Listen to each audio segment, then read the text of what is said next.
When we got into international politics, the second my father won the presidency, he said, we will not do new foreign deals going forward. According to your father's financial report, he earned about $40.8 million, just a minute, from his D.C. hotel in 2018. The Attorney General is going to hold a $30,000 holiday party at the D.C. hotel.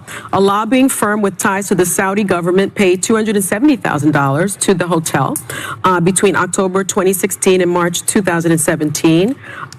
There's well, listen, let me thank God he's president. He knows how to make a box. These are the The details. bottom line is you have made money. But let me finish. It's tremendously big and tremendously wet. Tremendous amounts of water. A recent op-ed in MSNBC highlighted the corruption of previous presidential administrations, showing that what we all just experienced under Donald Trump was in fact not unique to American history. The media attention Donald Trump draws towards his white-collar corruption is really just a distraction from the fact that when it comes to corruption, Donald Trump is just a loudmouth small fry.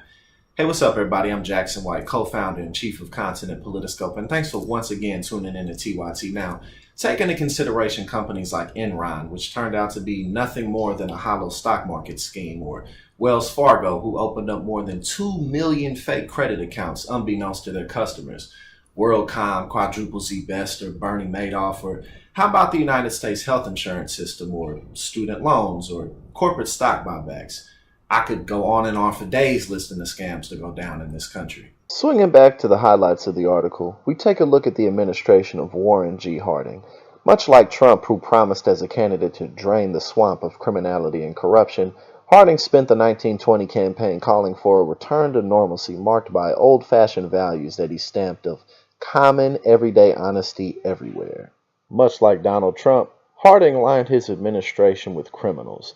Secretary of the Interior Albert Fall, an old friend of Harding's from the Senate, famously used his own government position to line his considerable pockets.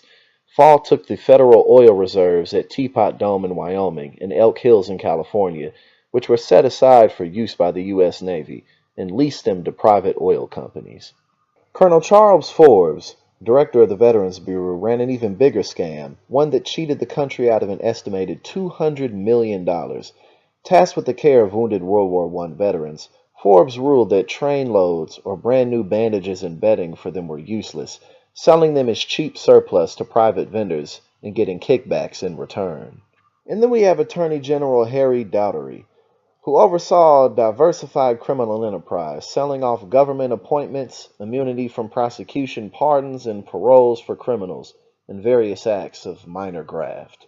And of course, Harding tried to pretend like he didn't know the type of men he had placed into his own administration, which is the classic scapegoat for when American greed catches heat.